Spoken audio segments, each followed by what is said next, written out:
ಮೂರು ಓದ್ಬೋದು ಪ್ರಭು. ಮೂರು ಕಂಟಿನ್ಯೂ ಮಾಡೋಣ. ಮೂರನೇ ಶ್ಲೋಕ ಓದ್ತೀರಾ?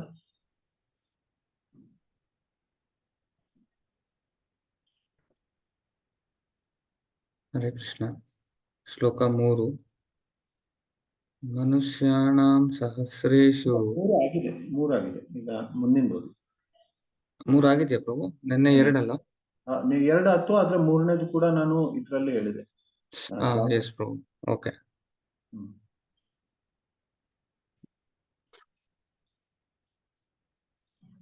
ಭೂಮಿರಪೋ ನಲೋ ವಾಯು.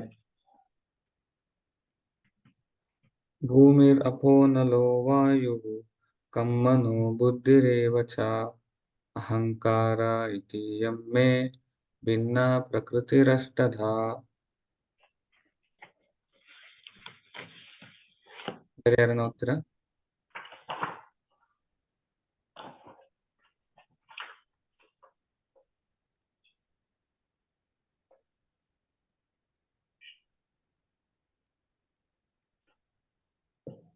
ಓಕೆ.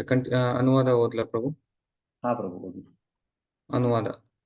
ಭೂಮಿ, ನೀರು, ಅಗ್ನಿ, ವಾಯು, ಆಕಾಶ, ಮನಸ್ಸು, ಬುದ್ಧಿ ಮತ್ತು ಅಹಂಕಾರ ಈ 8 ನನ್ನ ಪ್ರತ್ಯೇಕಗೊಂಡ ಭೌತಿಕ ಶಕ್ತಿಗಳಾಗಿವೆ.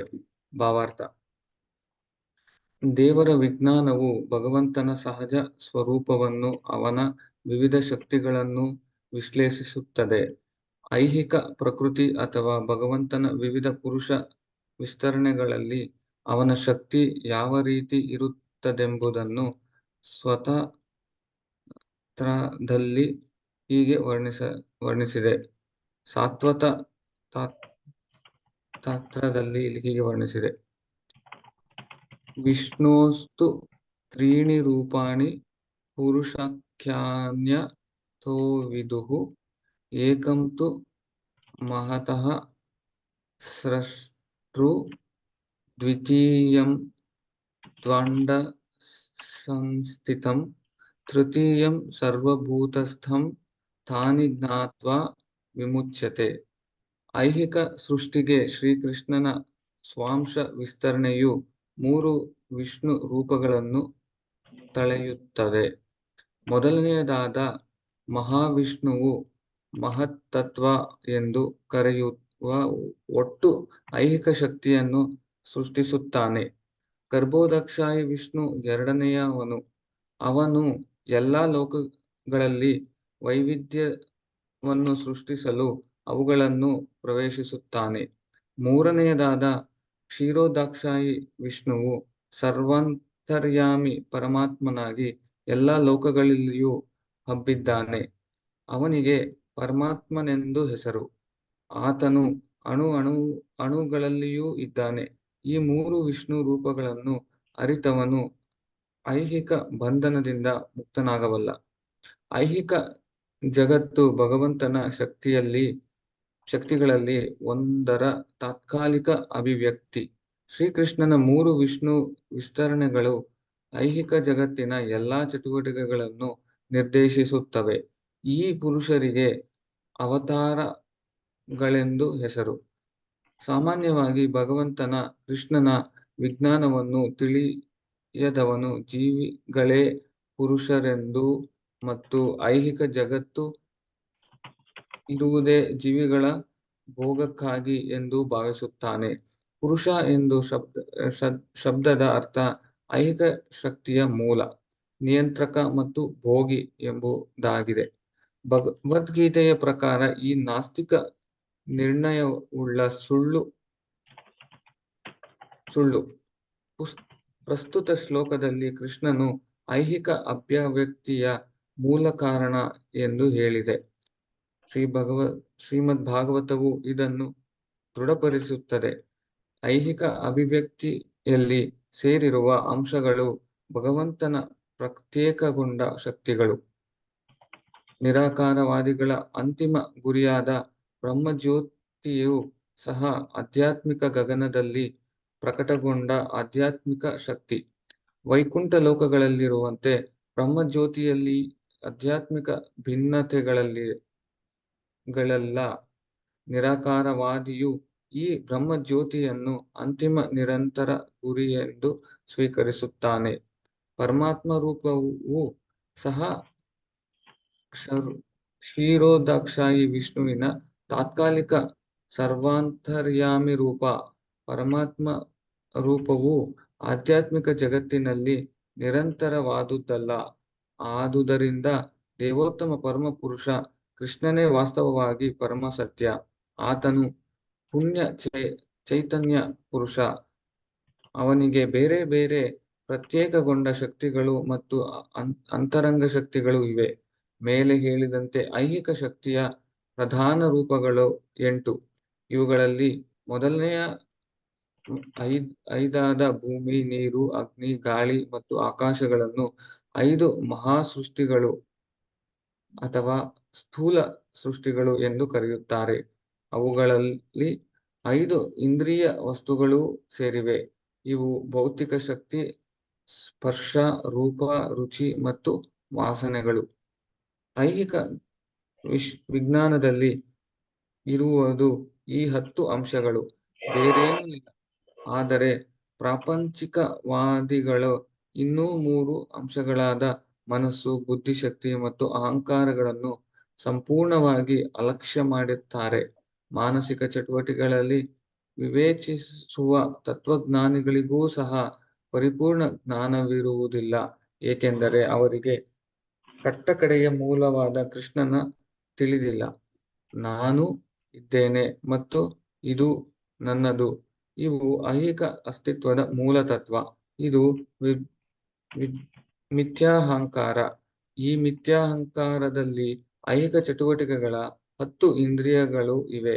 ಬುದ್ಧಿಶಕ್ತಿಯು ಮಹತ್ತತ್ವ ಎಂದು ಕರೆಯುವ ಒಟ್ಟು ಭೌತಿಕ ಸೃಷ್ಟಿಗೆ ಸಂಬಂಧಿಸಿದ್ದು. ಆದುದರಿಂದ ಭಗವಂತನ 8 ಪ್ರತ್ಯೇಕಗೊಂಡ ಶಕ್ತಿಗಳಿಂದ ಐಹಿಕ ಜಗತ್ತಿನ 24 ಅಂಶಗಳು ಪ್ರಕಟಗೊಂಡಿವೆ. ಈ ಅಂಶಗಳು ಸಾಂಖ್ಯ ನಾಸ್ತಿಕ ದರ್ಶನದ ವಸ್ತು ವಿಷಯ. ಅವು ಮೂಲತಃ ಕೃಷ್ಣನ ಶಕ್ತಿಗಳಿಂದ ಉದ್ಭವಿಸಿದವು ಮತ್ತು ಅವನಿಂದ ಪ್ರತ್ಯೇಕವಾದವು. ಆದರೆ ಅಲ್ಪಜ್ಞಾನಿಗಳಾದ ನಾಸ್ತಿಕ ಸಾಂಖ್ಯತತ್ವ ಶಾಸ್ತ್ರಜ್ಞರಿಗೆ ಕೃಷ್ಣನು ಎಲ್ಲಾ ಕಾರಣಗಳ ಕಾರಣ ಎಂದು ತಿಳಿದಿಲ್ಲ. ಸಾಂಖ್ಯತತ್ವಶಾಸ್ತ್ರದ ಚರ್ಚೆಯ ವಸ್ತು ಭಗವದ್ಗೀತೆಯಲ್ಲಿ ವರ್ಣಿತವಾಗಿರುವಂತೆ ಕೃಷ್ಣನ ಬಹಿರಂಗ ಶಕ್ತಿಯ ಅಭಿವ್ಯಕ್ತಿ ಮಾತ್ರ. ಹರೇ ಕೃಷ್ಣ. ಮಧ್ಯಾಹ್ನತಿಮಿರಂಧಸ್ಯ ಜ್ಞಾನಾಂಜನಶಲಾಕಯ ಚಕ್ಷುರುನ್ಮಿಲಿತಮೇನ ತಸ್ಮೈ ಶ್ರೀಗುರವೇ ನಮಃ. ಶ್ರೀ ಚೈತನ್ಯ ಮನೋಭೀಷ್ಟಂ ಸ್ಥಾಪಿತಂ येन भूतले स्वयं रूपकदा मह्यं ददाति स्वपदान्तिकम्. भूमिरापो नलो वायु खं मनो बुद्धिरेव च अहंकारमिति यं मे भिन्ना प्रकृतिरष्टद अपरेयम् इदस्त्वन्यं प्रकृतिं विद्धि मे परं ಜೀವಭೂತ ಮಹಾಭಾವೋ ಯೇ ಇದಂ ದಾರ್ಯತೆ ಜಗತ್. ಇಲ್ಲಿ ಪಂಚಭೂತಗಳ ಬಗ್ಗೆ ಚರ್ಚೆ ಆಗಿದೆ. ಪಂಚಭೂತಗಳು ಅಂದ್ರೆ ಭೂಮಿ, ಜಲ, ಭೂಮಿ, ಆಪೋ, ನಲೋ, ವಾಯು, ಖಂ. ಭೂಮಿ, ಜಲ, ಅಗ್ನಿ, ವಾಯು ಮತ್ತೆ ಆಕಾಶ, ಈ ಪಂಚಭೂತಗಳ ಬಗ್ಗೆ ಚರ್ಚೆ ಆಗಿದೆ. ಈಗ ಭಗವದ್ಗೀತೆಯಲ್ಲಿ ಇಷ್ಟು ಸಮಯ ಭಗವಂತನ ಬಗ್ಗೆ ಚರ್ಚೆ ಮಾಡ್ತಾ ಇದ್ವಿ, ಭಗವಂತನ ಸಂಬಂಧ ಬಗ್ಗೆ ಚರ್ಚೆ ಮಾಡ್ತಾ ಇದ್ವಿ. ಆಮೇಲೆ ಹೇಗೆ ಆತ್ಮ ಇದ್ದಾರೆ, ನಾವು ಆತ್ಮ ಇದ್ದೇವೆ, ಈ ಶರೀರ ಅಲ್ಲ, ಈ ಜಗತ್ತಿನ ಸಂಪರ್ಕ ನಮ್ದೇನಿಲ್ಲ ಅಂತ. ಇದ್ದಕ್ಕಿದ್ದಂಗೆ ಕೃಷ್ಣ ಈ ಪಂಚಭೂತಗಳ ಬಗ್ಗೆ ಯಾಕೆ ಮಾತಾಡಕ್ ಶುರು ಮಾಡಿದ ಅಂತ, ಇತರ ಜ್ಞಾನದ ಅವಶ್ಯಕತೆ ಏನಿದೆ ಅಂತ. ಅದಕ್ಕೆ ಪದಾರ್ಥ ಜ್ಞಾನ ಮೋಕ್ಷ ಸಾಧನಂ ಅಂತ ಹೇಳ್ತಾರೆ. ಈ ಪದಾರ್ಥಗಳ ಬಗ್ಗೆ ಜ್ಞಾನ ಪಡ್ಕೊಂಡ್ರೆ ಅದು ಮೋಕ್ಷ ಸಾಧನ ಅಂತ ಕೂಡ ಶಾಸ್ತ್ರದಲ್ಲಿ ಹೇಳಿದ್ದಾರೆ. ಅದೆಂಗೆ ಈ ಪ್ರಪಂಚದ ಬಗ್ಗೆ ತಿಳ್ಕೊಳ್ಳೋದು ಮೋಕ್ಷ ಸಾಧನ ಅಂತ ಸೈಂಟಿಸ್ಟ್ಗಳು ಇದೇ ಮಾಡ್ತಾ ಇದ್ದಾರೆ. ಅವರು ವಾಯುದಲ್ಲಿ ಏನು ಭೇದಗಳಿದಾವೆ ಅಂತ ಚರ್ಚೆ ಮಾಡ್ತಾ ಇದ್ದಾರೆ, ಆಕಾಶದಲ್ಲಿ ಯಾವ ತರ ಇದೆ ಅಂತ ಚರ್ಚೆ ಮಾಡ್ತಾ ಇದ್ದಾರೆ, ಆಮೇಲೆ ಭೂಮಿಯಲ್ಲಿ ಏನು ವಿಭಾಜನೆಗಳಿದಾವೆ ಅದನ್ನ ಚರ್ಚೆ ಮಾಡ್ತಾ ಇದ್ದಾರೆ. ಈ ತರ ಅವರು ಕೂಡ ಮಾಡ್ತಾ ಇದ್ದಾರೆ. ಅದರಿಂದ ಮೋಕ್ಷ ಸಾಧನ ಹೇಗ್ ಬರ್ಲಿಕ್ಕೆ ಸಾಧ್ಯ ಅಂತ ಇಲ್ಲ. ಆದ್ರೆ ನಾವ್ ಇಲ್ಲೇನ್ ತಿಳ್ಕೊಬೇಕಂದ್ರೆ ಈ ಪ್ರತಿಯೊಂದು ವಸ್ತುಗೆ ಭಗವಂತನ ಜೊತೆಗೆ ಸಂಪರ್ಕ ಇದೆ, ಭಗವಂತನ ಜೊತೆಗೆ ಸಂಬಂಧ ಇದೆ. ಆ ಸಂಬಂಧವನ್ನು ತಿಳ್ಕೊಂಡರೆ ಮೋಕ್ಷ ಸಾಧನ ಆಗುತ್ತೆ. ಯಾಕೆಂದ್ರೆ ಪ್ರತಿಯೊಂದರಲ್ಲಿ ಭಗವಂತನ ಕೈವಾಡ ಇದೆ, ಭಗವಂತ ಇದನ್ನ ನಡೆಸ್ತಾ ಇದ್ದಾನೆ ಅಂತ ಗೊತ್ತಾಗುತ್ತೆ ನಮಗೆ. ಭಗವಂತ ಇದ್ದಾನೆ ಅನ್ನೋ ಜ್ಞಾನ ಇಲ್ಲೇ ಇರೋ ಕಾರಣದಿಂದ ಎಲ್ಲಾ ಸಮಸ್ಯೆಗಳಾಗ್ತವೆ. ಅದಕ್ಕೆ ಭಯಂ ದ್ವಿತೀಯ ನಿವೇಶಿತ ಸ್ಯಾತ್ ಅಂತ ಹೇಳ್ತಾರೆ. ಎಲ್ಲಿ ಭಗವಂತನ ಸಂಬಂಧ ನೋಡಲ್ಲ ಅಲ್ಲಿ ನಾವು ಭಯ ಬರುತ್ತೆ. ಕತ್ಲಲ್ಲಿ ಹೋಗ್ತಾ ಇರ್ತೀವಿ, ಕತ್ಲಲ್ಲಿ ಹೋಗ್ತಾ ಇದ್ದಾಗ ಒಂದೇ ಸರಿ ಇದಕ್ಕಿದಂಗೆ ಭಯ ಬರುತ್ತೆ, ಎಲ್ಲಿ ಹುಳ ಬರುತ್ತೋ ಕಚ್ಚುತ್ತೋ ಏನು ಅಂತ.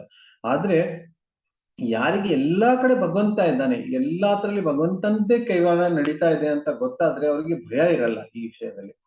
ಅದಕ್ಕೆ ಅದನ್ನ ನಾವು ತಿಳ್ಕೋಬೇಕು. ಈಗ ಆ ಈ ಪಂಚಭೂತಗಳೇನಿದಾವೆ, ಆ ಪಂಚಭೂತಗಳು ಸೃಷ್ಟಿಯಾಗಿದ್ದು ಭಗವಂತನಿಂದನೇ. ಭಗವಂತ ಸ್ವತಂತ್ರವಾಗಿದ್ದಾನೆ. ಅದಕ್ಕೆ ಇಲ್ಲಿ ಒಂದು ಶ್ಲೋಕ ಇದೆ, ಸ್ವತಂತ್ರ ಸ್ವಾತಂತ್ರ್ಯಂಶ್ಚ ದ್ವಿವಿಧಂ ತತ್ವವಿಚ್ಯತೆ ಸ್ವತಂತ್ರೋ ಭಗವಾನ್ ವಿಷ್ಣು ಭಾವಾಭಾವೋ ದ್ವಿಧಸ್ತತ ಅಂತ ತತ್ವ ಸಂಖ್ಯಾನದಲ್ಲಿ ಶ್ರೀಮನ್ ಮಧ್ವಾಚಾರ್ಯರು ಹೇಳಿದ್ದಾರೆ. ಅವ್ರೇನ್ ಹೇಳ್ತಾರೆ ಅಂದ್ರೆ, ಎರಡು ವಿಧಗಳಿದಾವೆ ಪ್ರಪಂಚದಲ್ಲಿ, ಒಂದು ಸ್ವಾತಂತ್ರ್ಯ ಮತ್ತೆ ಅಸ್ವಾತಂತ್ರ್ಯ ಅಂತ. ಸ್ವಾತಂತ್ರ್ಯ ಅಂದ್ರೆ ಭಗವಾನ್ ವಿಷ್ಣು, ವಿಷ್ಣು ಏನಿದ್ದಾರೆ ಸ್ವತಂತ್ರವಾಗಿದ್ದಾರೆ, ಬೇರೆ ಎಲ್ಲ ಅಸ್ವತಂತ್ರ. ಅಂದ್ರೆ ದೇವತೆಗಳು ಅಸ್ವಾತಂತ್ರ, ಆಮೇಲೆ ಭಗವಂತನ ಶುದ್ಧ ಭಕ್ತರು ಪಾರ್ಷದರು ಕೂಡ ಅಸ್ವಾತಂತ್ರರು, ನಾವು ಎಲ್ಲರೂ ಜೀವಿ ಜಂತುಗಳು ಅಸ್ವಾತಂತ್ರರು, ಪ್ರತಿಯೊಂದು ವಸ್ತುಗಳು ಕಲ್ಲು ಮಣ್ಣು ಗಾಳಿ ಏನಿದೆ ಎಲ್ಲವೂ ಅಸ್ವಾತಂತ್ರ, ಭಗವಾನ್ ವಿಷ್ಣು ಸ್ವತಂತ್ರ ಅಂತ ಹೇಳ್ತಿದ್ದಾರೆ. ಈ ಸಂಬಂಧವನ್ನು ತಿಳ್ಕೋಬೇಕು ನಾವು. ಇದನ್ನ ಅರ್ಥ ಮಾಡ್ಕೊಳ್ಳದೆ ಜೀವ ಏನ್ ಮಾಡ್ತಿದ್ದಾರೆ, ಸ್ವಾತಂತ್ರ್ಯವಾಗಿ ಜಗತ್ತಿನಲ್ಲಿ ಬದುಕ್ಲಿಕ್ಕೆ ನೋಡ್ತಾ ಇದ್ದಾರೆ. ಇವತ್ತು ಬಹಳ ಎಲ್ಲ ನಮ್ಮ ದೇಶ ಸ್ವತಂತ್ರ ಆಗ್ಬೇಕು, ನಾವು ಸ್ವತಂತ್ರ ಇರ್ಬೇಕು, ಚಿಕ್ಕ ಮಕ್ಕಳು ಕೂಡ ನಾವು ಸ್ವತಂತ್ರವಾಗಿ ನಿರ್ಧಾರ ತಗೋಬೇಕು ಅಂತ ಬಯಸ್ತಾರೆ, ಸ್ತ್ರೀಯರು ಸ್ವಾತಂತ್ರ್ಯತೆಯನ್ನು ಬಯಸ್ತಾರೆ, ಪ್ರತಿಯೊಬ್ಬ ವ್ಯಕ್ತಿ ಸ್ವಾತಂತ್ರ್ಯತೆಯನ್ನು ಬಯಸ್ತಾನೆ. ಆದ್ರೆ ಸ್ವಾತಂತ್ರ್ಯ ಭಗವಾನ್ ವಿಷ್ಣು ಒಬ್ಬರೇ ಇದ್ದಾರೆ, ಕೃಷ್ಣ ಒಬ್ಬನೇ ಸ್ವತಂತ್ರ, ಅವ್ರು ಬಿಟ್ಟು ಬೇರೆ ಯಾರು ಸ್ವತಂತ್ರ ಇಲ್ಲ. ಈ ಸಿದ್ಧಾಂತವನ್ನು ನಾವು ಅರ್ಥ ಮಾಡ್ಕೋಬೇಕು. ಇಲ್ಲಾದ್ರೆ ಏನಾಗುತ್ತೆ, ನಮಗೆ ಸ್ಪಷ್ಟ ಜ್ಞಾನ ಬರಲ್ಲ. ಸೈಂಟಿಸ್ಟ್ಗಳು ವೈಜ್ಞಾನಿಕರು ಕೂಡ ಈ ತತ್ವಗಳನ್ನ ಅಧ್ಯಯನ ಮಾಡ್ತಾ ಇದ್ದಾರೆ, ಆದ್ರೆ ಅವರಿಗೆ ಎಲ್ಲದರ ಮೂಲ ಭಗವಾನ್ ಶ್ರೀಕೃಷ್ಣ ಇದ್ದಾನೆ ಅಂತ ಗೊತ್ತಿಲ್ಲ. ಸೃಷ್ಟಿಯ ಪ್ರತಿಯೊಂದು ಅಂಗದಲ್ಲಿ ಈ ಪಂಚಭೂತಗಳಿದಾವೆ, ಎಲ್ಲಾ ಕಡೆ ಇದಾವೆ. ಈಗ ಪ್ರತಿಯೊಂದು ಯಾವುದೇ ಒಂದು ವಸ್ತು ನಿಮ್ ಕಣ್ ಮುಂದೆ ತಗೊಳ್ಳಿ, ಆ ವಸ್ತುಗಳಲ್ಲಿ ಸ್ವಲ್ಪ ಅಗ್ನಿ ಇರುತ್ತೆ, ಸ್ವಲ್ಪ ವಾಯು ಇರುತ್ತೆ, ಸ್ವಲ್ಪ ಪೃಥ್ವಿ ಇರುತ್ತೆ. ಪೃಥ್ವಿ ಅಂದ್ರೆ ಈ ಗಟ್ಟಿಯಾದ ಪದಾರ್ಥ, ಭೂಮಿಗೆ ಸಂಬಂಧಿಸಿರುವಂತ ಗಟ್ಟಿಯಾದ ಪದಾರ್ಥ ಇರುತ್ತೆ. ಆಮೇಲೆ ಜಲ ಇರುತ್ತೆ, ಸ್ವಲ್ಪ ದ್ರವತ್ವ ಇರುತ್ತೆ, ಲಿಕ್ವಿಡಿಟಿ ಅಂತಾರೆ ಇಂಗ್ಲಿಷ್ ಅಲ್ಲಿ, ಅದಿರುತ್ತೆ. ಆಮೇಲೆ ಆಕಾಶ ತತ್ವ ಇರುತ್ತೆ. ಆಕಾಶ ತತ್ವ ಇರೋದ್ರಿಂದ ಏನಾಗುತ್ತೆ, ಅದಕ್ಕೆ ಇಂಗ್ಲಿಷ್ ಅಲ್ಲಿ ಸ್ಪೇಸ್ ಅಂತಾರೆ, ಜಾಗ ತಗೊಳುತ್ತೆ. ಈಗ ಒಂದು ವಸ್ತು ತಂದಿಟ್ರೆ ಆ ವಸ್ತು ಜಾಗ ತಗೊಳುತ್ತೆ. ಮನೆಯಲ್ಲಿ ಖಾಲಿ ಮನೆ ಇತ್ತು, ಒಂದು ಸೋಫಾ ತಂದಿಟ್ರೆ ಆ ಜಾಗ ತಿಂದ್ಬಿಡುತ್ತೆ, ಆ ಜಾಗದಲ್ಲಿ ಏನ್ ಮಾಡ್ಲಿಕ್ಕೆ ಆಗಲ್ಲ. ಯಾಕಂದ್ರೆ ಆ ವಸ್ತುವಲ್ಲಿ ಆಕಾಶ ತತ್ವ ಇರೋದ್ರಿಂದ ಅದು ಆ ಜಾಗವನ್ನು ತಗೊಂಡ್ಬಿಡುತ್ತೆ, ಅಲ್ಲಿ ಬೇರೆ ಏನ್ ಕೆಲಸ ಮಾಡ್ಲಿಕ್ಕಾಗಲ್ಲ. ಈ ತರ ಪಂಚಭೂತಗಳು ಪ್ರತಿಯೊಂದು ವಸ್ತುಗಳಿದೆ. ಒಂದು ಪಂಚಭೂತದಲ್ಲಿ ಬೇರೆ ಪಂಚಭೂತಗಳು ಕೂಡ ಸೇರ್ಕೊಂಡಿದ್ದಾವೆ. ಉದಾಹರಣೆಗೆ ಪೃಥ್ವಿಯಲ್ಲಿ ಆಕಾಶ ಇದೆ, ಅಗ್ನಿಯಲ್ಲಿ ಸ್ವಲ್ಪ ಮಟ್ಟದಲ್ಲಿ ಪೃಥ್ವಿ ಇದೆ, ಆಕಾಶದಲ್ಲಿ ಸ್ವಲ್ಪ ಜಲತತ್ವ ಇದೆ. ಈ ತರ ಒಂದು ತತ್ವದಲ್ಲಿ ಇನ್ನೊಂದು ತತ್ವ ಕೂಡ ಸೇರ್ಕೊಂಡಿದೆ. ಈ ತರ ಪಂಚಭೂತಗಳು ಎಲ್ಲ ಇದಾವೆ. ಈ ಪಂಚಭೂತಗಳು ಹೇಗೆ ಸೃಷ್ಟಿಯಾಯ್ತು ಅದನ್ನ ಸ್ಪಷ್ಟವಾಗಿ ಭಾಗವತ ದ್ವಿತೀಯ ಸ್ಕಂದದಲ್ಲಿ ಬರುತ್ತೆ. ನಾವು ಕಾಲಕ್ರಮೇಣ ಚರ್ಚೆ ಮಾಡ್ತಾ ದ್ವಿತೀಯ ಸ್ಕಂದಕ್ಕೆ ಯಾವಾಗ ಬರ್ತೀವಿ ಯಾವಾಗ ನೋಡ್ತೀವಿ ಹೇಗೆ ಈ ಪಂಚಭೂತಗಳು ಸೃಷ್ಟಿಯಾಗಿದ್ದಾವೆ ಅಂತ ಹೇಳಿದ್ದಾರೆ. ಇದನ್ನ ಸಾಕ್ಷಾತ್ ಭಗವಾನ್ ವಿಷ್ಣುನೇ ಸೃಷ್ಟಿ ಮಾಡಿದ್ದಾರೆ. ಇದನ್ನು ಬ್ರಹ್ಮದೇವರು ಸೃಷ್ಟಿ ಮಾಡಿಲ್ಲ, ಪಂಚಭೂತಗಳನ್ನ ವಿಷ್ಣುನೇ ಸೃಷ್ಟಿ ಮಾಡಿ ಆ ಪ್ರಕಾರ ಚತುರ್ದಶ ಭುವನಗಳು 14 ಲೋಕಗಳೇನಿದಾವೆ ಅದನ್ನು ಕೂಡ ವಿಷ್ಣು ಸೃಷ್ಟಿ ಮಾಡಿದ್ದಾರೆ. ಬ್ರಹ್ಮದೇವರು ಬಂದು ಪ್ರಜಾ ಸೃಷ್ಟಿ ಮಾಡಿದ್ದಾರೆ, ಪ್ರಜಾಪತಿ ಅಂತ ಹೇಳಿ ಪ್ರಜಾ ಸೃಷ್ಟಿ ಮಾಡಿದ್ದಾರೆ. ಅಂದ್ರೆ ಅವರು ಜನಸಂಖ್ಯೆಯನ್ನು ಬೆಳೆಸಿ ಜೀವಗಳಿಗೆ ಒಂದೊಂದು ಶರೀರ ಕೊಟ್ಟಿದ್ದಾರೆ. ಆದ್ರೆ ಈ 14 ಲೋಕಗಳನ್ನ ವಿಷ್ಣುನೇ ಸೃಷ್ಟಿ ಮಾಡಿದ್ದಾರೆ. ಈ ಎಲ್ಲದಕ್ಕೆ ಕಾರಣ ಕೃಷ್ಣ ಅಂದ್ರೆ ಅವತಾರಿ, ಅವರಿಂದ ಕಾರಣೋದಕ ಗರ್ಭೋದಕ ಕ್ಷೀರೋದಕ ಶಾಹಿ ವಿಷ್ಣುಗಳು ಇದಾವೆ. ಆದ್ರೆ ಇವರು ಉತ್ಪನ್ನ ಆಗಿಲ್ಲ, ಇದು ಹುಟ್ಲಿಲ್ಲ. ಅಂದ್ರೆ ಮಧ್ಯದಲ್ಲಿ ಕೃಷ್ಣ ಒಬ್ರಿದ್ರು. ಈ ತತ್ವವನ್ನು ಸರಿಯಾಗಿ ಅರ್ಥ ಮಾಡ್ಕೋಬೇಕು, ಇಲ್ಲಾಂದ್ರೆ ನಾವು ಕಳೆದೋಗ್ಬಿಡ್ತೇವೆ. ಕೃಷ್ಣ ಒಬ್ರೇ ಇದ್ರು, ಅವರಿನಿಂದ ಗರ್ಭೋದಕ ಶಾಹಿ ವಿಷ್ಣು ಹುಟ್ಟಿದ್ದಾರೆ, ಕ್ಷೀರೋದಕ ಶಾಹಿ ವಿಷ್ಣು ಹುಟ್ಟಿದ್ದಾರೆ, ಆ ತರ ಇಲ್ಲ. ಭಗವಂತನಲ್ಲಿ ಹುಟ್ಟು ಅನ್ನೋದು ಇಲ್ಲೇ ಇಲ್ಲ. ಭಗವಂತ ನಿತ್ಯ, ಮತ್ತೆ ಪ್ರತಿಯೊಂದು ವಿಷ್ಣು ತತ್ವ ಅಷ್ಟೇ ಶಕ್ತಿಶಾಲಿ ಇದ್ದಾರೆ, ಸಮಾನವಾಗಿ ಶಕ್ತಿಶಾಲಿ ಇದ್ದಾರೆ. ಆದ್ರೆ ಇದು ಎಲ್ಲದಕ್ಕೂ ಒಬ್ಬರಿಗೆ ಈ ಕೃಷ್ಣನಲ್ಲಿ ಎಲ್ಲಾ ರಸಗಳಿರೋದ್ರಿಂದ ಕೃಷ್ಣ ಮೂಲ ಅಂತ ಹೇಳ್ತಾರೆ. ಅನಿರುದ್ಧ, ಪ್ರದ್ಯುಮ್ನ, ಸಂಕರ್ಷಣ, ವಾಸುದೇವ ಈ ರೂಪಗಳು ಇದಾವೆ ವಿಷ್ಣುವಿನ ರೂಪಗಳು. ಆದ್ರೆ ಅವತರ ಮೂಲ ಕೃಷ್ಣ ಇರ್ಬೋದು, ಆದ್ರೆ ಹಾಗಂತೆ ಅವ್ರದ್ದು ಸೃಷ್ಟಿಯಾಗಿದೆ ಅಂತ ತಿಳ್ಕೊಬಾರ್ದು. ಇದರಿಂದ ಈ 3 ಪುರುಷಾವತಾರಗಳೇನಿದಾವೆ, ಕಾರಣೋದಕ, ಗರ್ಭೋದಕ, ಕ್ಷೀರೋದಕ ಶಾಹಿ ವಿಷ್ಣು, ಇವರು ನಿತ್ಯರು. ಕಾರಣೋದಕ ಕ್ಷಯ ವಿಷ್ಣು ಅಂದ್ರೆ ಯಾವ ವಿಷ್ಣು ಕಾರಣ ಸಮುದ್ರದಲ್ಲಿ ಮಲಗಿರ್ತಾರೆ, ಅವರ ರೋಮದಿಂದ, ಅವರ ಶರೀರದ ರೋಮಗಳಿಂದ ಕೋಟಿ ಕೋಟಿ ಬ್ರಹ್ಮಾಂಡಗಳ ಸೃಷ್ಟಿ ಆಗ್ತವೆ. ಅವರು ಶ್ವಾಸ ಹೊರಗಡೆ ತೆಗೆದ್ರೆ ಕೋಟಿ ಬ್ರಹ್ಮಾಂಡ ಸೃಷ್ಟಿ ಆಗುತ್ತೆ, ಶ್ವಾಸ ಒಳಗಡೆ ತಗೊಂಡ್ರೆ ಕೋಟಿ ಬ್ರಹ್ಮಾಂಡಗಳು ಸಂಹಾರ ಆಗುತ್ತೆ, ನಾಶ ಆಗುತ್ತೆ. ಇವರು ಕಾರಣೋದಕ ವಿಷ್ಣು. ಈ ಕಾರಣೋದಕ ವಿಷ್ಣು ಕೋಟಿ ಕೋಟಿ ಬ್ರಹ್ಮಾಂಡಗಳು ಸೃಷ್ಟಿ ಮಾಡಿದ್ಮೇಲೆ ಪ್ರತಿಯೊಂದು ಬ್ರಹ್ಮಾಂಡದಲ್ಲಿ ಗರ್ಭೋದಕ ವಿಷ್ಣು ಬರ್ತಾರೆ, ಗರ್ಭೋದಕಶಾಹಿ ವಿಷ್ಣು ಬರ್ತಾರೆ. ಆ ಗರ್ಭೋದಕಶಾಹಿ ವಿಷ್ಣು ಬಂದ ಮೇಲೆ ಅವರ ನಾಭಿಯಿಂದ ಬ್ರಹ್ಮದೇವರು ಹುಟ್ಟುತ್ತಾರೆ, ಆ ಬ್ರಹ್ಮದೇವರಿಂದ ರುದ್ರದೇವರು ಹುಟ್ಟುತ್ತಾರೆ. ಈ ತರ ಪ್ರತಿಯೊಂದು ದೇವತೆಗಳು ಅಲ್ಲಿ ಸೃಷ್ಟಿ ಆಗ್ತಾರೆ ಪ್ರತಿಯೊಂದು ಬ್ರಹ್ಮಾಂಡದಲ್ಲಿ.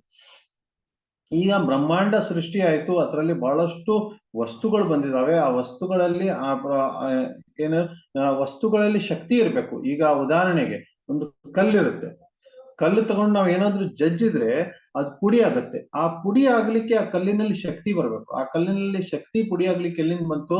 ಅದಕ್ಕೆ ಕ್ಷೀರೋದಕಶಾಹಿ ವಿಷ್ಣು ಅಂತ ಪರಮಾತ್ಮ ರೂಪದಲ್ಲಿ ಪ್ರತಿಯೊಂದು ಅಣುವಲ್ಲಿ ಹೋಗಿ ಕುತ್ಕೊಂಡು ಅದನ್ನ ಶಕ್ತಿ ಕೊಡ್ತಾರೆ. ಈಗ ಭೂಮಿ ಆಕಾಶದಲ್ಲಿ ತೇಲ್ತಾ ಇದೆ, ಅದು ತೇಲ್ತಾ ಇದೆ, ಮುಳುಗ್ತಾ ಇಲ್ಲ. ಅದನ್ನ ಶಕ್ತಿ ಯಾರು ಕೊಟ್ಟಿದ್ದಾರೆ? ಅದ್ರ ಪ್ರತಿಯೊಂದು ಕಣಕಣದಲ್ಲಿ ಕ್ಷೀರೋದಕಶಾಹಿ ವಿಷ್ಣು ಆಗಿ ಬಂದು ಭಗವಂತ ಶಕ್ತಿ ಕೊಡ್ತಾ ಇದ್ದಾನೆ. ಅದರಿಂದ ಅದರಲ್ಲಿ ಆ ಗುಣ ಬರುತ್ತೆ. ಈಗ ಮಳೆ ನೀರಿನಿಂದ ಪ್ರವಾಹದಿಂದ, ನದಿ ಪ್ರವಾಹದಿಂದ ಬಹಳಷ್ಟು ನಾಶ ಆಗುತ್ತೆ. ಆ ಪ್ರವಾಹಕ್ಕೆ ಶಕ್ತಿ ಕೊಟ್ಟಿರೋದು ಯಾರು? ಈ ಕ್ಷೀರೋದಕಶಾಹಿ ವಿಷ್ಣು ಪ್ರತಿಯೊಂದು ಕಣಕಣದಲ್ಲಿ ಕುತ್ಕೊಂಡು. ಈ ತರ ನಾವು ಪ್ರತಿಯೊಂದು ಅಂಶದಲ್ಲಿ ಭಗವಾನ್ ವಿಷ್ಣುವನ್ನು ನೋಡ್ಬೇಕು ಈ ಸೃಷ್ಟಿಯಲ್ಲಿ. ಆವಾಗ ಏನಾಗುತ್ತೆ? ಈ ಸೃಷ್ಟಿ ಬಗ್ಗೆ ಪೂರ್ಣ ಜ್ಞಾನ ಬರುತ್ತೆ. ಸೈಂಟಿಸ್ಟ್ಗಳು ಇವತ್ತು ಇದನ್ನ ಎಲ್ಲಾ ವ್ಯಾಖ್ಯಾನವನ್ನು ಕೊಡ್ಲಿಕ್ಕೆ ಪ್ರಯತ್ನ ಮಾಡ್ತಾ ಇದ್ದಾರೆ. ಆಕಾಶದಲ್ಲಿ ಭೂಮಿ ತೇಲ್ತಾ ಇದೆ ಅಂತ ಹೇಳ್ತಾರೆ, ಪ್ರತಿಯೊಂದು ವಸ್ತುವಲ್ಲಿ ಶಕ್ತಿ ಇದೆ ಅಂತ ಹೇಳ್ತಾರೆ, ನೀರಿನ ಪ್ರವಾಹ ಜೋರಾಗಿರುತ್ತೆ ಅಂತ ಹೇಳ್ತಾರೆ. ಆದ್ರೆ ಈ ಶಕ್ತಿ ಇದ್ರಲ್ಲಿ ಹೇಗ್ ಬಂದಿದೆ ಅದು ಗೊತ್ತಾಗ್ತಾ ಇಲ್ಲ, ಆಕಸ್ಮಿಕವಾಗಿ ಬಂದಿದೆ ಅಂತ ಹೇಳ್ತಾರೆ. ಅದಕ್ಕೆ ಮುಂದೆ ಅಧ್ಯಾಯದಲ್ಲಿ ಅಪರಸ್ಪರಂ ಸಂಭೂತಂ ಜಗದ್ ಆಹುರ್ ಅನೀಶ್ವರಂ ಕಿಮ್ ಅನ್ಯತ್ ಕಾಮಂ ಅಹೇತುಕಂ ಅಂತ ಅಸುರರು ತಿಳ್ಕೊತಾರೆ ಅಂತ. ಅಂದ್ರೆ ಇದು ಅಪರಸ್ಪರ ಸಂಭೂತಂ, ಸಂಭೂತದಿಂದ ಬಂದಿದೆ, ಇದು ಆಕಸ್ಮಿಕವಾಗಿ ಬಂದಿದೆ, ಇದಕ್ಕೆ ಏನು ಮೂಲ ಇಲ್ಲ ಅಂತ ನಾಸ್ತಿಕರು ಅಸುರರು ಹೇಳ್ತಾರೆ. ಆದ್ರೆ ಆತರ ಇಲ್ಲ, ಪ್ರತಿಯೊಂದಕ್ಕೆ ಭಗವಾನ್ ವಿಷ್ಣು ಮೂಲ ಇದ್ದಾರೆ, ಭಗವಾನ್ ಕೃಷ್ಣನೇ ಮೂಲ ಇದ್ದಾರೆ ಅಂತ ನಾವು ಸ್ಪಷ್ಟವಾಗಿ ತಿಳ್ಕೊಬೇಕು. ಈಗ ಪ್ರತಿಯೊಂದು ಭೂತ, ಪಂಚಭೂತದಲ್ಲಿ ಭೂಮಿ, ತೇಜ್, ಅಗ್ನಿ, ವಾಯು, ಆಕಾಶ ಮತ್ತೆ ಜಲ, ಇವು 5 ಪಂಚಭೂತಗಳೇನಿದ್ದಾವೆ, ಆ ಪಂಚಭೂತಗಳಿಂದ ಒಂದೊಂದು ಗುಣ ಹೊರಗಡೆ ಬರುತ್ತೆ. ಈಗ ಭೂಮಿಯಿಂದ ಗಂಧ ಬರುತ್ತೆ, ರೂಪರಸ ಗಂಧ ಸ್ಪರ್ಶ ಧ್ವನಿ ಅಂತ 5 ರಸ. ಇದು ಗಂಧ ಏನ್ ಬರುತ್ತೆ? ಪೃಥ್ವಿಯಿಂದ ಬರುತ್ತೆ. ಜಲತತ್ವದಿಂದ ರಸ ಬರುತ್ತೆ. ಈಗ ಒಂದು ರುಚಿ ನೋಡ್ತೇವೆ ನಾವು, ಆ ರುಚಿ ತುಂಬಾ ಚೆನ್ನಾಗಿರುತ್ತೆ, ರಸ ಇರುತ್ತೆ ಅದರಲ್ಲಿ. ಆ ರಸ ಬರೋದು ಜಲತತ್ವದಿಂದ. ಆಮೇಲೆ ರೂಪ ಕಾಣೋದು ಅಗ್ನಿ ತತ್ವದಿಂದ ರೂಪ ಆಗುತ್ತೆ. ಮತ್ತೆ ಸ್ಪರ್ಶ ಜ್ಞಾನ, ಈಗ ಒಂದು ವಸ್ತು ಮುಟ್ಟಿದ್ರೆ ಸ್ಪರ್ಶ ಆಗುತ್ತೆ, ಆ ಸ್ಪರ್ಶ ಆದ್ಮೇಲೆ ಗೊತ್ತಾಗುತ್ತೆ ಸಾಮಾನ್ಯವಾಗಿ ಈ ವಸ್ತು ಏನಿದೆ ಅಂತ. ಆ ಸ್ಪರ್ಶ ಜ್ಞಾನ ಬರೋದು ವಾಯು ತತ್ವದಿಂದ. ಮತ್ತೆ ಗಂಧ, ಇದು ಧ್ವನಿ ಬರೋದು ಆಕಾಶ ತತ್ವದಿಂದ. ಈ ತರ ಪ್ರತಿಯೊಂದು ಪಂಚಭೂತದಿಂದ ಒಂದು ಈ ತರ ಗುಣ ನಿರ್ಮಾಣ ಆಗಿದೆ. ಈಗ ಅದರಿಂದ ಪಂಚ ಇಂದ್ರಿಯಗಳು ನಿರ್ಮಾಣ ಆಗಿದೆ. ರೂಪಕ್ಕೋಸ್ಕರ ಕಣ್ಣು ಇಂದ್ರಿಯ, ಆಮೇಲೆ ರಸಕ್ಕೋಸ್ಕರ ನಾಲಿಗೆ ಇಂದ್ರಿಯ, ಗಂಧಕ್ಕೋಸ್ಕರ ಮೂಗು ಇಂದ್ರಿಯ, ಸ್ಪರ್ಶಕ್ಕೋಸ್ಕರ ಚರ್ಮ ಇಂದ್ರಿಯ, ಮತ್ತೆ ಧ್ವನಿಗೋಸ್ಕರ ಕರ್ಣೇಂದ್ರಿಯ, ಕಿವಿಗಳು. ಈ ತರ ಒಂದೊಂದು ಇಂದ್ರಿಯಗಳು ಕೂಡ ನಿರ್ಮಾಣ ಆಗಿದೆ. ಇಂದ್ರಿಯಗಳು, ಇಂದ್ರಿಯ ವಿಷಯಗಳು, ಮತ್ತೆ ಅದಕ್ಕೆ ಸಂಬಂಧಿಸಿರುವಂತ ಪಂಚಭೂತಗಳು, ಇದೆಲ್ಲ ತುಂಬಾ ಶಿಸ್ತಿನಿಂದ ಸೃಷ್ಟಿಯಾಗಿದೆ. ಇದಕ್ಕೆ ಮೂಲ ಕಾರಣ ಭಗವಂತ ಅಂತ ಹೇಳ್ತಾರೆ. ಇಷ್ಟೆಲ್ಲ ವೈಜ್ಞಾನಿಕರಿಗೆ ಗೊತ್ತಿದೆ, ಏನಂತೆ ಇಂದ್ರಿಯಗಳಿದಾವೆ, ಇಂದ್ರಿಯಗಳು ವಿಷಯಗಳಿದಾವೆ ಅಂತ. ಆದ್ರೆ ಪಂಚಭೂತಗಳ ಬಗ್ಗೆ ಅವರು ಅಷ್ಟು ಲಕ್ಷ್ಯ ಕೊಟ್ಟಿಲ್ಲ, ಚರ್ಚೆ ಮಾಡ್ತಾ ಇದ್ದಾರೆ, ಅದ್ರ ಬಗ್ಗೆ ಅಧ್ಯಯನ ಮಾಡ್ತಾ ಇದ್ದಾರೆ. ಆದ್ರೆ ನೇರವಾಗಿ ಪಂಚಭೂತಗಳು ಅಂತ ಹೇಳಿಲ್ಲ, ಅದು ಶಾಸ್ತ್ರದಲ್ಲಿ ತುಂಬಾ ಚೆನ್ನಾಗಿ ಬರುತ್ತೆ. ಆದ್ರೆ ಈ ಪಂಚಭೂತಗಳ ಮೀರಿ ಇನ್ನೂ 3 ಭೂತಗಳಿದಾವೆ, ಇನ್ನೂ 3 ಸೂಕ್ಷ್ಮ ಪದಾರ್ಥಗಳಿದಾವೆ. ಅದ್ರ ಬಗ್ಗೆ ಅವ್ರಿಗಂತೂ ಜ್ಞಾನನೇ ಇಲ್ಲ. ಆ 3 ಸೂಕ್ಷ್ಮ ಪದಾರ್ಥ ಏನಂದ್ರೆ ಮನಸ್ಸು, ಬುದ್ಧಿ, ಅಹಂಕಾರ. ಪ್ರತಿಯೊಂದು ಸೂಕ್ಷ್ಮ ಆಗ್ತಾ ಹೋಗುತ್ತೆ. ಈಗ ಹೇಗೆ ಭೂಮಿ ತುಂಬಾ ಸ್ಥೂಲವಾಗಿದೆ, ಅದಕ್ಕಿಂತ ಜಲ ಒಂದ್ ಸ್ವಲ್ಪ ಸೂಕ್ಷ್ಮ. ಯಾಕಂದ್ರೆ ಅದು ಒಂದ್ ಕಡೆ ಗಟ್ಟಿಯಾಗಿ ನಿಲ್ಲಲ್ಲ, ಹರಿತಾ ಇರುತ್ತೆ, ಸ್ವಲ್ಪ ಸೂಕ್ಷ್ಮ. ಜಲದ್ಕಿಂತ ಅಗ್ನಿ ಸೂಕ್ಷ್ಮ, ಯಾಕಂದ್ರೆ ಅಗ್ನಿ ಹರಿಯಲ್ಲ, ಒಂದೇ ಕಡೆ, ಅದು ಗಾಳಿಯಲ್ಲೂ ಕೂಡ ಹಾರುತ್ತೆ, ಆ ಗುಣ ಇದ್ರಲ್ಲಿಲ್ಲ. ಅಗ್ನಿ ಸೂಕ್ಷ್ಮ. ಅಗ್ನಿಗಿಂತ ವಾಯು ಸೂಕ್ಷ್ಮ, ಯಾಕಂದ್ರೆ ವಾಯು ಕಣ್ಣಿಗೆ ಕಾಣಲ್ಲ, ಅದಕ್ಕೆ ಇನ್ನೂ ಸೂಕ್ಷ್ಮ. ಆಕಾಶ ವಾಯುಕ್ಕಿಂತ ಸೂಕ್ಷ್ಮ, ಯಾಕಂದ್ರೆ ಅದಕ್ಕೆ ಸ್ಪರ್ಶಜ್ಞಾನ ಇರಲ್ಲ ಆಕಾಶದಲ್ಲಿ, ಅದಕ್ಕೆ ಅದು ಇನ್ನೂ ಸೂಕ್ಷ್ಮ. ಈ ಆಕಾಶಕ್ಕಿಂತ ಸೂಕ್ಷ್ಮ ನಮ್ಮ ಮನಸ್ಸು, ಮನಸ್ಸಿನಕ್ಕಿಂತ ಸೂಕ್ಷ್ಮ ನಮ್ಮ ಬುದ್ಧಿ, ಬುದ್ಧಿಗಿಂತ ಇನ್ನೂ ಸೂಕ್ಷ್ಮ ಅಹಂಕಾರ. ಅದಕ್ಕೆ ಅಹಂಕಾರವನ್ನು ಹಿಡಿಲಿಕ್ಕಾಗಲ್ಲ, ಅದು ಪ್ರತಿಯೊಬ್ಬರಲ್ಲಿ ಇರುತ್ತೆ, ಆದ್ರೆ ಅದನ್ನ ಹಿಡಿಲಿಕ್ಕೆ ನಮ್ಮ ಕೈಯಿಂದ ಸಾಧ್ಯವಿಲ್ಲ. ಅದನ್ನ ಹೊರಗಡೆ ತೆಗಿಬೇಕಂದ್ರೆ ಬಹಳ ಕಷ್ಟ. ಅದಕ್ಕೆ ಬೇರೆ ಎಲ್ಲ ಹೋಗ್ಬಿಡುತ್ತೆ, ಆದ್ರೆ ನನ್ನತ್ವ, ನಾನು ಅನ್ನೋ ಅಹಂಕಾರ ಏನಿದೆ ಅಲ್ಲ, ಅದು ಹೋಗೋದು ಬಹಳ ಕಷ್ಟ. ಈ ನಾನು ಅನ್ನೋ ಅಹಂಕಾರ ಸಾವಿರಾರು ಉಪಾಧಿಗಳನ್ನ ಸೃಷ್ಟಿ ಮಾಡುತ್ತೆ. ನಾನು ಒಬ್ಬ ಡಾಕ್ಟರು, ನಾನು ಒಬ್ಬ ಇಂಜಿನಿಯರ್, ನಾನು ಒಂದು ಜಾಬ್ ಮಾಡ್ತೇನೆ, ನಾನು ಇನ್ಫೋಸಿಸ್ ಎಂಪ್ಲಾಯ್ ಇದ್ದೇನೆ, ನಾನು ಭಾರತೀಯ, ನಾನು ಕನ್ನಡಿಗ, ನಾನು ಈ ಮನೆತನದಲ್ಲಿದ್ದೇನೆ, ನಾನು ಇಸ್ಕಾನಲ್ಲಿದ್ದೇನೆ. ಈ ತರ ಬಹಳಷ್ಟು ಉಪಾಧಿಗಳು ಸೃಷ್ಟಿಯಾಗುತ್ತೆ ನಾನು ಅನ್ನೋದು, ನನ್ನತ್ವ ಅನ್ನುವಂಥದ್ದು ಏನ್ ಬರುತ್ತೆ ಅದರಿಂದ. ಆದ್ರೆ ಒಬ್ಬ ಜೀವ ಏನಿದ್ದಾನೆ, ಈ ಕೃಷ್ಣ ಏನ್ ಹೇಳ್ತಾನೆ, ಇದು ಎಲ್ಲಕ್ಕಿಂತ ಶ್ರೇಷ್ಠ ಇನ್ನೂ ಒಂದಿದೆ, ಈ ಅಹಂಕಾರಕ್ಕಿಂತ ಶ್ರೇಷ್ಠ ಇನ್ನೂ ಒಂದಿದೆ. ಅದೇನಂದ್ರೆ ಜೀವಭೂತ ಮಹಾಭಾವೋ ಯೇ ಇದಂ ಧಾರ್ಯತೆ ಜಗತ್. ಇವು ಯಾವ ವಸ್ತುಗಳು ಇರ್ತಾವೆ ಹೊರತು ಅದ್ರ ಚಲನೆ ಆಗಲ್ಲ, ಅದು ಕೆಲ್ಸಕ್ಕೆ ಬರಲ್ಲ. ಈಗ ಒಂದು ಮನೆ, ನಾವು ಒಂದು 15 ದಿನ ಊರಿಗೆ ಹೋಗ್ತೀವಿ, 15 ದಿನ ಊರಿಗೆ ಹೋಗಿ ಬಂದ ತಕ್ಷಣ ಅಲ್ಲಿ ಮನೆಯಲ್ಲಿ ಏನ್ ಬುಕ್ಸ್ ಇಟ್ಟಿರ್ತಾರೆ, ವಸ್ತುಗಳು ಇಟ್ಟಿರ್ತಾರೆ, ಏನಾದ್ರು ಎಲ್ಲಾದ್ರೂ ಮೊಬೈಲ್ ಇಟ್ಟಿರ್ಬೋದು, ಬಟ್ಟೆಗಳನ್ನ ಇಟ್ಟಿರ್ಬೋದು, ಅದು ಅಲ್ಲೇ ಇರುತ್ತೆ, ಅದು ಸ್ಥಾನ ಪರಿವರ್ತನೆ ಮಾಡಲ್ಲ. ಯಾಕೆ ಸ್ಥಾನ ಪರಿವರ್ತನೆ ಮಾಡಲ್ಲ? ಯಾಕಂದ್ರೆ ಅದು ಸ್ಥಾನಾಂತರ ಮಾಡ್ಲಿಕ್ಕೆ ಒಬ್ಬ ಜೀವ ಇರ್ಬೇಕು, ಒಬ್ಬ ಜೀವಂತ ವ್ಯಕ್ತಿ ಇರ್ಬೇಕು. ಜೀವಂತ ವ್ಯಕ್ತಿ ಬಂದ್ರೆ ಅದು ಪರಿವರ್ತನೆ ಆಗುತ್ತೆ. ಆದ್ರೂ ಒಂದೊಂದ್ ಸರ್ತಿ ಏನಾಗುತ್ತೆ, ಯಾವ್ದಾದ್ರು ಡಬ್ಬ ಬಿದ್ದಿರುತ್ತೆ, ಅಡ್ಗೆ ಮನೆಯಲ್ಲಿ ಡಬ್ಬಿ ಬಿದ್ದಿರುತ್ತೆ.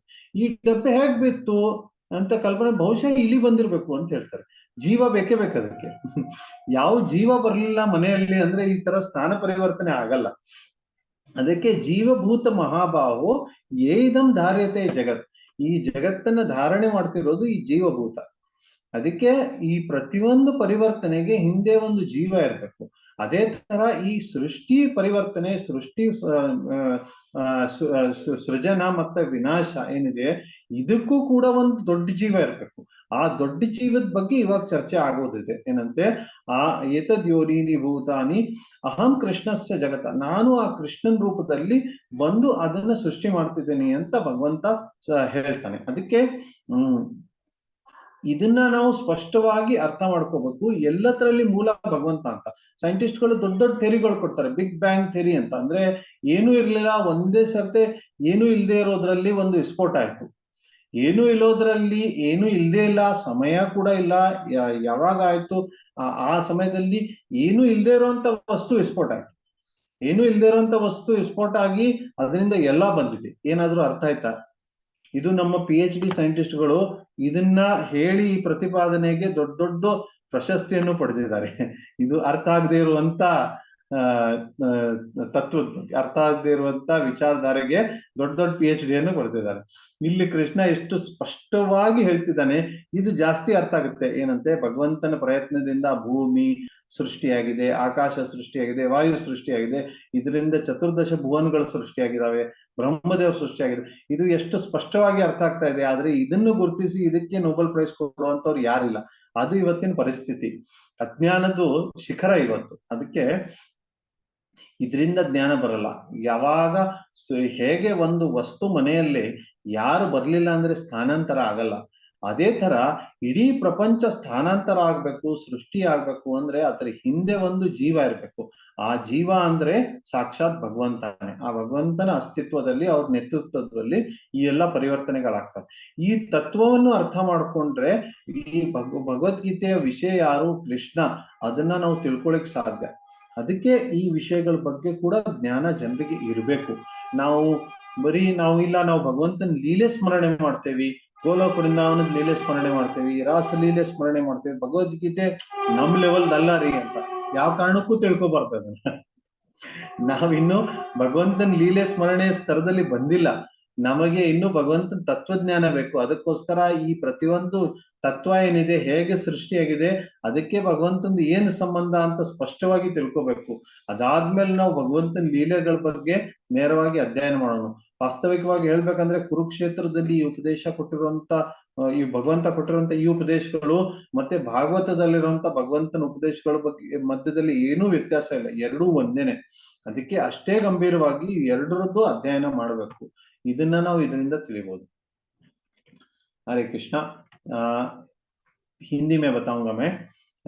यहाँ पे क्या है, 7वां अध्याय आरंभ हुआ है, भगवान के ऐश्वर्य के बारे में बताया गया है, परंतु बताते बताते यहाँ पे भूमि, अग्नि, वायु, आकाश, इन तत्वों के बारे में बताया गया है। भूमि, जल, वायु, अग्नि, आकाश।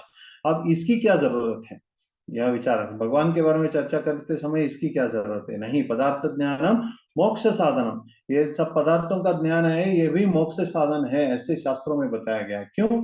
क्योंकि इन सबका भगवान के साथ संबंध है।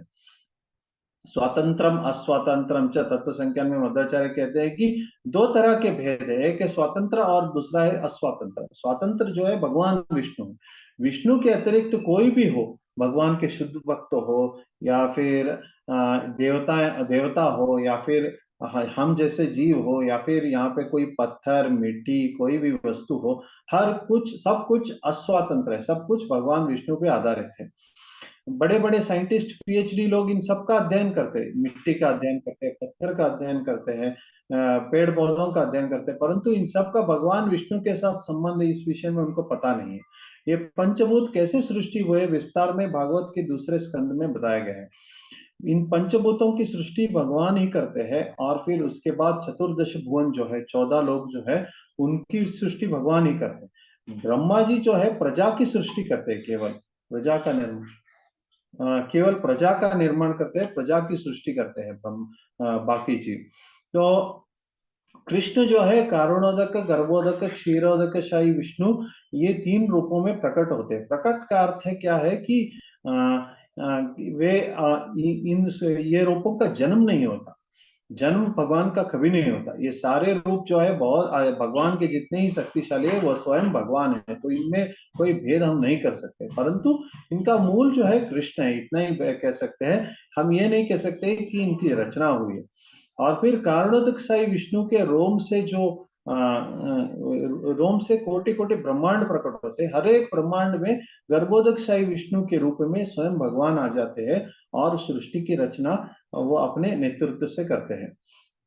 हर एक भूत से, पंचभूत में जो हर एक भूत है, उनमें से एक गुण बाहर आता है। जैसे तेज से, अग्नि से रूप आता है, जल से रस आता है, जो हम रुचि आस्वादन करते हैं वो रस जल से आता है, पृथ्वी से गंध आता है, वायु से स्पर्श और आकाश से ध्वनि, और इन्हीं में से पंच इंद्रिय भी जन्म लेते हैं। अब इन सबसे सूक्ष्म जो है वह है मन, बुद्धि और अहंकार। मन, बुद्धि और अहंकार इन तीनों से सूक्ष्म, इसलिए इन पांचों से सूक्ष्म है। इसलिए जिस तरह से आकाश को हम नहीं पकड़ सकते, वायु को नहीं पकड़ सकते, उसी तरह मन, बुद्धि और अहंकार को भी नहीं पकड़ सकते। अहंकार बहुत ही सूक्ष्म है, अति सूक्ष्म है, इसलिए हजारों उपाधियां जन्म कर ले लेते हैं अहंकार के द्वारा, परंतु इन सब उपाधियों को हम पकड़ नहीं सकते। ये सब जो है महत्त्व में है। महत्त्व में जिस तरह से पानी शांत रहता है, उसमें से एक पत्थर फेंक देंगे तो वहां पे कुछ वेव्स आ जाते हैं ना, उसी प्रकार महत्त्व जो शांत रहता है, उसके विचलन से ये सारी सृष्टि निर्माण हुई है, और उनका विचलन जो है भगवान विष्णु करते हैं। कितना स्पष्ट रीति से यह बताया गया है। आधुनिक साइंटिस्ट आजकल बिग बैंग थ्योरी बताते हैं कि कुछ नहीं था, और जब कुछ नहीं था तब कुछ नहीं विस्फोट हुआ, कुछ नहीं विस्फोट होने के बाद सब कुछ आ गया। कितना मजेदार है ये विचार, इसमें से शायद आपको सब कुछ समझ में आया होगा। नहीं, ये बहुत ही जटिल है, ये इतना आसान नहीं है समझने में। साइंटिस्ट लोग जो बताते हैं कि कुछ नहीं था, फिर कुछ नहीं विस्फोट हुआ, कुछ नहीं विस्फोट होने के बाद सब कुछ आ गया, तो इसमें कोई तर्क नहीं है। यहाँ पे कितने स्पष्टता से बताया गया कि महत्त्व है, महत्त्व के उत्तेजन से भगवान विष्णु महत्त्व का उत्तेजन करते हैं और उससे सारी सृष्टि निर्माण होती है। कैसे पंचभूत एक के बाद एक निर्माण होते हैं, फिर उसके बाद ब्रह्मा जी आते हैं, फिर देवता आते हैं, कितने स्पष्टता से। परंतु इन सब से श्रेष्ठ जो है जीवभूत महाभाव, ये एकदम दारिते जगत जीव जो है वह इन सब का चालन कर रहा है। घर में कोई व्यक्ति ना हो 15 दिन, तो वहां पे एक पत्थर भी नहीं हिलता, एक कपड़ा भी नहीं हिलता, एक वस्तु नहीं, सब अपनी जगह पे बैठते हैं। यदि हम घर में आ गए 15 दिन बाद और देखें कि रसोई घर में कोई डब्बा नीचे पड़ा है, तो हम तुरंत सोचते शायद अंदर चूहा आया होगा, क्यों? क्योंकि जीवभूत महाभाव ये एकदम डायरेक्ट, कोई जीव रहना ही चाहिए परिवर्तन के लिए। उसी तरह हम घर के आने के बाद सब वस्तुओं को अपनी जगह पर रखते हैं, क्यों? क्योंकि हम वो जीव। तो इतनी बड़ी सृष्टि में सही समय पे हर कोई सूर्योदय हो रहा है, सही समय पे सूर्यास्त हो रहा है, इनके पीछे कोई जीव नहीं हो सकता। तो वह जीव जो है साक्षात भगवान कृष्ण है, भगवान विष्णु है। तो इन सब के ज्ञान से मोक्ष साधन होता है। इसलिए ये सब का ज्ञान आवश्यक है। हमें सिर्फ भगवान की लीलाओं में रुचि है, यह सब क्या बोरिंग विषय, ऐसे नहीं। भगवान की लीलाओं में जिनकी रुचि होती है, जिनको सच में भगवान के प्रति भक्ति होती है, उनको ये तत्वों को समझने में भी रुचि होती है। इसलिए भगवत गीता भागवतम में कोई अंतर नहीं है। जिनको भागवतम की लीलाओं में रुचि है, उनको भगवत गीता के तत्व सिद्धांतों में भी रुचि होना चाहिए।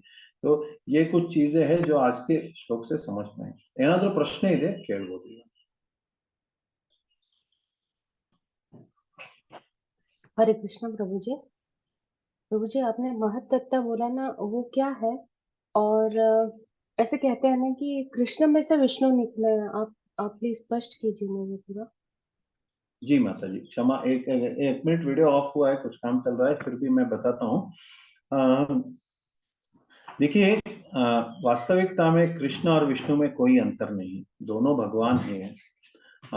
तो तत्व विचार में आप देखना चाहते हैं तो तत्व विचार में कोई किसी से कोई किसी का मूल नहीं, परंतु रस विचार में जो है, रस के विचार में भगवान श्री कृष्ण रसो वैसा है, वह उनमें सारे रस समा चुके हैं। अब उदाहरण जैसे माधुर्य रस है, गोपियों के साथ लीलाएं, वह भगवान विष्णु में ये लीलाएं प्रकट ना हो, परंतु भगवान श्री कृष्ण में पूर्णता प्रकट होते हैं। इसलिए इस कारण से यह बताया गया कि भगवान श्री कृष्ण मूल है, परंतु तत्व के विचार में सब समान है। तो और फिर मूल है, इसका अर्थ यह भी नहीं है कि अन्य रूपों का सृष्टि हुआ है, नहीं, सृजन नहीं हुआ, अन्य रूप भी निरंतर है।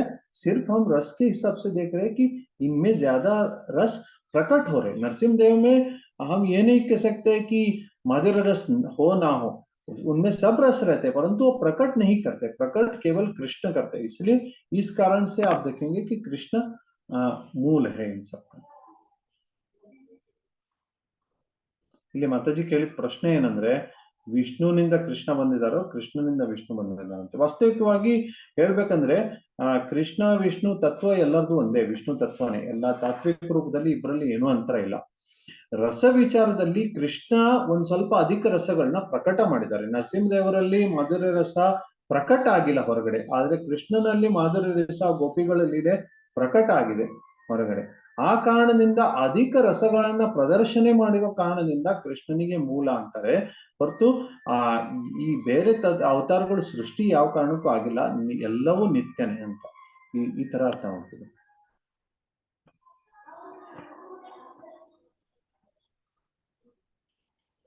ಮತ್ತೇನಾದ್ರೂ ಪ್ರಶ್ನೆ? ಹರೇ ಕೃಷ್ಣ ಪ್ರಭು.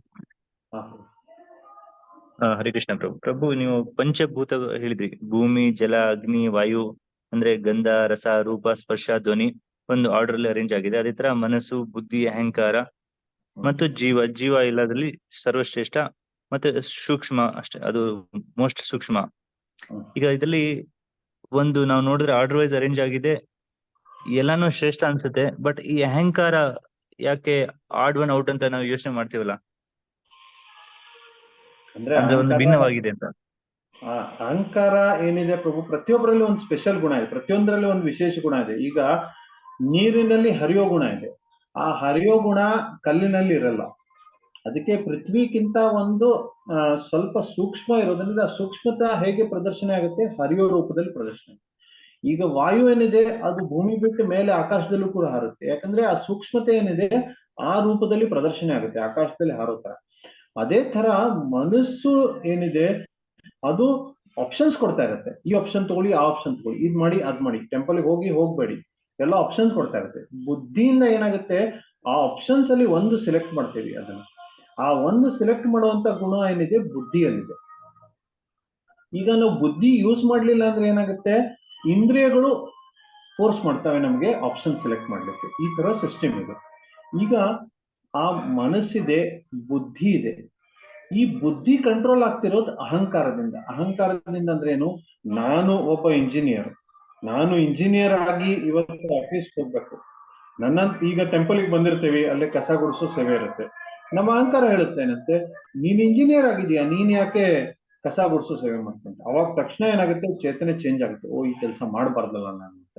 ಅದಕ್ಕೆ ಅಹಂಕಾರ ಇನ್ನೂ ಜಾಸ್ತಿ ಸೂಕ್ಷ್ಮ ಇದೆ, ಬುದ್ಧಿಗಿಂತ ಜಾಸ್ತಿ ಸೂಕ್ಷ್ಮ ಇರೋ ಕಾರಣದಿಂದ ಆ ಅಹಂಕಾರ ಕಂಟ್ರೋಲ್ ಮಾಡ್ತಾ ಇದೆ ಅಂತ ಈ ತರ ನಾವು ಅರ್ಥ ಮಾಡ್ತೀವಿ.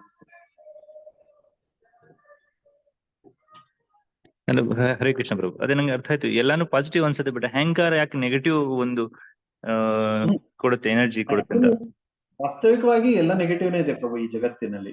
ನಮ್ಮ ಇಂದ್ರಿಯಗಳು ಕೂಡ ತೊಂದರೆನೆ ಕೊಡ್ತವೆ, ಆಮೇಲೆ ಮನಸ್ಸು ಕೂಡ ನೆಗೆಟಿವ್ ಆಪ್ಷನ್ಸ್ ಜಾಸ್ತಿ ಕೊಡ್ತದೆ, ಬುದ್ಧಿ ಕೂಡ ಕಲ್ಮಶ ಇದೆ, ಎಲ್ಲ ಕಂಟಾಮಿನೇಟೆಡ್ ಇದೆ, ಅಹಂಕಾರ ಕೂಡ ಕಂಟಾಮಿನೇಟೆಡ್. ಆದ್ರೆ ವಾಸ್ತವಿಕವಾಗಿ ಯಾವಾಗ ಇವೆಲ್ಲ ಶುದ್ಧ ಆಗುತ್ತೆ ಅವಾಗ ಅಹಂಕಾರ ಕೂಡ ಶುದ್ಧ ಆಗುತ್ತೆ. ಅಹಂಕಾರ ಶುದ್ಧ ಆದ್ಮೇಲೆ ಅದು ಒಳ್ಳೆ ಅಹಂಕಾರ ಬರುತ್ತೆ, ಅಹಂಕಾರ ನಾಶ ಆಗಲ್ಲ. ಒಳ್ಳೆ ಅಹಂಕಾರ ಅಂದ್ರೆ ಏನು? ನಾನು ಕೃಷ್ಣನ ದಾಸ, ನಾನು ಕೃಷ್ಣನ್ ದಾಸ ಇರೋದ್ರಿಂದ ಕೃಷ್ಣನ್ಗೋಸ್ಕರ ನಾನು ಕೆಲಸ ಮಾಡ್ಬೇಕು, ಸೇವೆ ಮಾಡ್ಬೇಕು ಅನ್ನೋದು ನಿಜವಾದ ಅಹಂಕಾರ ಬರುತ್ತೆ, ಅವಾಗ ಅದು ಪರಿಶುದ್ಧಿ ಆಗುತ್ತೆ. ಅದಕ್ಕೆ ಈ ಆರಂಭಿಕ ಸ್ತರದಲ್ಲಿ ಎಲ್ಲ ನೆಗೆಟಿವ್ ಇರುತ್ತೆ, ಆದ್ರೆ ಅದು ಪರಿಶುದ್ಧಿ ಆಗಿ ಕೃಷ್ಣ ಭಕ್ತಿಯಿಂದ ಪರಿಶುದ್ಧಿ ಆದ್ಮೇಲೆ ಎಲ್ಲ ಪಾಸಿಟಿವ್ ಆಗುತ್ತೆ. ಈ ತರ ತಿಳ್ಕೊಬೇಕು. ಧನ್ಯವಾದ ಪ್ರಭುಜಿ, ಹರೇ ಕೃಷ್ಣ. ಮಿಥ್ಯಾ ಅಹಂಕಾರ, ಇವಾಗ ಭೌತಿಕ ವಸ್ತುಲಿ ನಮ್ಮ ಅಹಂಕಾರ ಇದೆ, ಆಮೇಲೆ ಸ್ಪಿರಿಚುವಲ್ ಕೃಷ್ಣನ್ ಜೊತೆ ನಮ್ಮ ಅಹಂಕಾರ. ಈಗ ಪ್ರಹ್ಲಾದ್ ಮಹಾರಾಜ್ರಲ್ಲಿ ಅಹಂಕಾರ ಏನಿತ್ತಂದ್ರೆ, ವಿಷ್ಣು ಬಿಟ್ಟು ಬೇರೆ ಯಾರು ಆಶ್ರಯ ತಗೊಳ್ಳಲ್ಲ ನಾನು ಅಂತ. ಆದ್ರೆ ಅದು ಕೆಟ್ಟ ಅಹಂಕಾರ ಇರ್ಲಿಲ್ಲ, ಅದು ತುಂಬಾ ಒಳ್ಳೆ ಅಹಂಕಾರ ಇತ್ತು.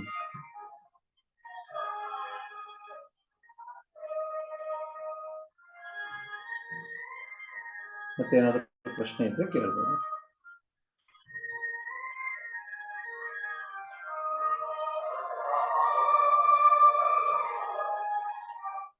ಸರಿ, ಮತ್ತೇನು ಪ್ರಶ್ನೆ ಏನಾದ್ರೆ ಕ್ಲೋಸ್ ಮಾಡೋಣ. ಓಕೆ ಪ್ರಭು. ಹರೇ ಕೃಷ್ಣ. ವಾಂಛಾಕಲ್ಪತರುಭ್ಯಶ್ಚ ಕೃಪಾ ಸಿಂಧುಭ್ಯ ಏವ ಚ ಪತಿತಾನಾಂ ಪಾವನೇಭ್ಯೋ ವೈಷ್ಣವೇಭ್ಯೋ ನಮೋ ನಮಃ. ಅನಂತ ಕೋಟಿ ವೈಷ್ಣವವೃಂದಕ್ಕೆ ಜಯ. ಹರೇ ಕೃಷ್ಣ.